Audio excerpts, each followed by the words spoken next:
என்னம்மா பண்ற? உருளைக்கிழங்கு தொக்கு பண்றேன். இன்னும் என்னென்ன பண்ணணும்? இப்போ வெங்காயம் தக்காளி வதங்கிட்ட பிறகு மசாலாலாம் போடணும். மசாலாலாம் போட்டு நல்ல ஒரு கிரேவி மாதிரி பண்ணிட்டு உருளைக்கிழங்கு போட்டு தண்ணியை ஊற்றிட்டோம்னாக்கா உருளைக்கிழங்கு குக் ஆயிடும். இப்போ வதங்கிச்சா, வதங்கிட்ட பிறகு இஞ்சி பூண்டு பேஸ்ட்டு போடுறோம்.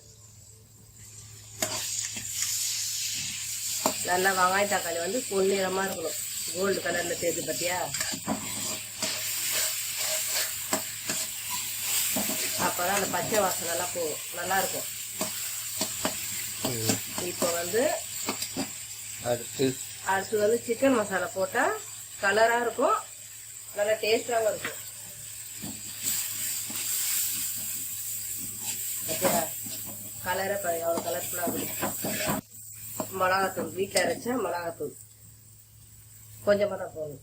ஏன்னா சிக்கன் மசாலா போட்டீங்க, அதனால மிளகாத்தூள் கொஞ்சம் கம்மியாக போட்டோம்னா. இப்போ ரெடியாக இருக்க உருளைக்கிழங்க நல்லா எல்லாத்தையும் போட்டு மிக்ஸ் பண்ணி ஒரு கலர்னாக்கா கொஞ்சம் லைட்டாக தண்ணி ஊற்றி ஒரு 5 நிமிஷத்துக்குள்ளே குக் ஆகிடும். அவ்வளோதான். இப்போ மசாலா எல்லாமே இதில் கலந்ததுனால இப்போ கொஞ்சமாக தண்ணி ஊற்றி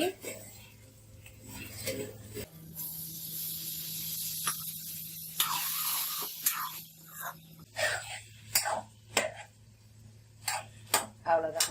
இப்போ ஒரு 5 நிமிஷம் கழிச்சு ஆஃப் பண்ணிடலாம்.